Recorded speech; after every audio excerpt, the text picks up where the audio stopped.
श्रीमद् भागवत महापुराण प्रथम खंड। हे भगवान कृष्ण जी, मेरे श्रोतागण की, उनके परिवारों की, बेटियों की, बहुओं की, माता पिता की, बुजुर्गों की, सबकी रक्षा करना, सबकी रक्षा करना। वक्रतुंड महाकाया सूर्यकोटि संप्रभा निर्विघ्न कुरुदेव सर्वकार्येषु सर्वदा। ओम सर्वमंगल मांगल्ये शिवे सर्वार्थसाधके शरणे त्र्यंबके गौरी नारायणी नमस्तुते। गुरुर्ब्रह्मा गुरुर्विष्णु गुरुर्देव महेश्वरा गुरुर साक्षात् परब्रह्म तस्मै श्री गुरुवे नमः। बोल शंकर भगवान की, विष्णु भगवान की, ब्रह्मदेव भगवान की, लक्ष्मी नारायण की जय, सीताराम जी की जय, राधे कृष्ण की जय, गौरी शंकर की जय, सरस्वती ब्रह्मदेव की जय, गणपति गणेश की जय, माँ दुर्गा की सदाई जय हो। भागवत कथा का पार्ट 5-7। इलायामपि भार्यायं वायो पुत्रं माबला पुत्रं मुत्कलनामनां योषधृतं जीजनत।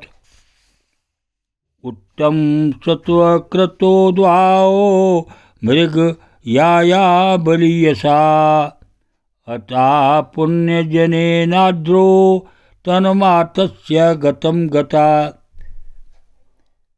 ध्रुवो भ्रातृवन्दं श्रुत्वा कोपाचरसु चार पितः भित्रं स्वधनमासथा अयगता पुण्यजनालयम्। गतवोदीची दिशं राजारुदारचुर शोभितां ददर्श हिमवद्द्रोणायां पुरीं गोमकस कुलाम्।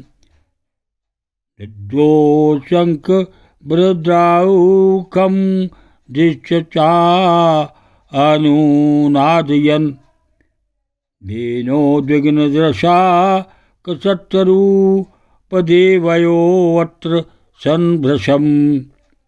तत्तो निष्क्रमबलिन् उपदेव महाभटा असन्त सत्नानिदं भीपेतु रुदायुधा। सतानापतितो वीर उग्रधन्वा महारथा एकेकं युगपत् सर्वनान् वाणे स्त्रिया विवस्त्रभिः। एवै ललाट लगने सते ऋषिभिः सर्व एव हि। मत्वा निर्दस्तमात्मन्मातसंकर्म तस्य तत् तेऽपि च मुमृत्यन्ता पादस्पर्श विवोरगा। हिरेर इद्यन् योगपद निगुणं प्रचकीर्षव। तत्ता परिगणी स्त्री च प्रासालु शूल पर शवधे शक्याधु विवर्षुण्डी विशच्यत वाजेशरोरपि। अभ्यावर्षनं प्रकूपिता सरथं स्वार्थिम् इच्छात प्रतीकर तुम यतानि त्रयोदश।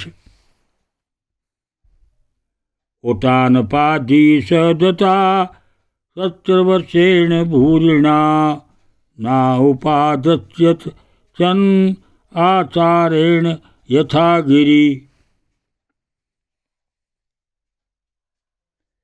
महाबली ध्रुव की दूसरी स्त्री वायुपुत्री इला थी। उससे उनके उत्कल नाम के एक पुत्र और एक कन्या रत्न का जन्म हुआ। उत्तम का भी विवाह नहीं हुआ था कि एक दिन शिकार खेलते समय उसे हिमालय पर्वत पर एक बलवान यक्ष ने मार डाला। उसके साथ उसकी माता भी परलोक से धार गई। ध्रुव ने जब भाई के मारे जाने का समाचार सुना तो वे क्रोध, शोक और उद्वेग से भरकर एक विजयप्रद रथ पर सवार हो यक्षों के देश में जा पहुँचे उन्होंने उत्तर दिशा में जाकर हिमालय की घाटी में यक्षों से भरी हुई जल अलकापुरी देखी। उसमें अनेकों भूत प्रेत पिशाच आदि रुद्रानुचर रहते थे। विदुर जी वहाँ पहुंचकर महाबाहु ध्रुव ने अपना शंख बजाया तथा संपूर्ण आकाश और दिशाओं को गुंजा दिया।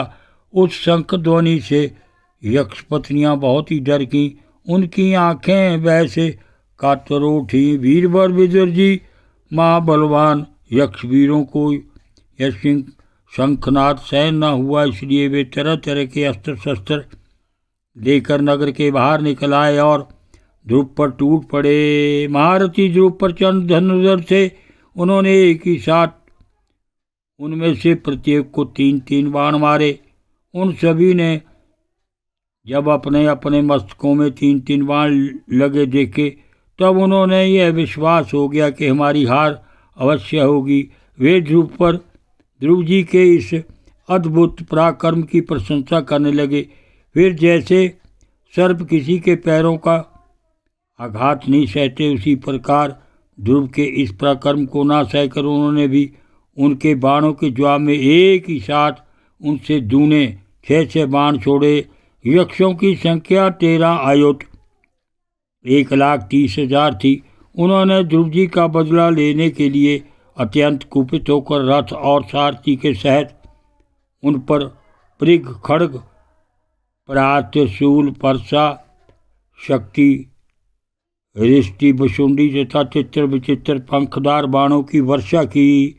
इस भीषण शस्त्र वर्षा से ध्रुव जी बिल्कुल ढक गए। तब लोगों को इसका दिखना वैसे ही बंद हो गया जैसे भारी वर्षा से पर्वत का। ओम नमो भगवते वासुदेवाय।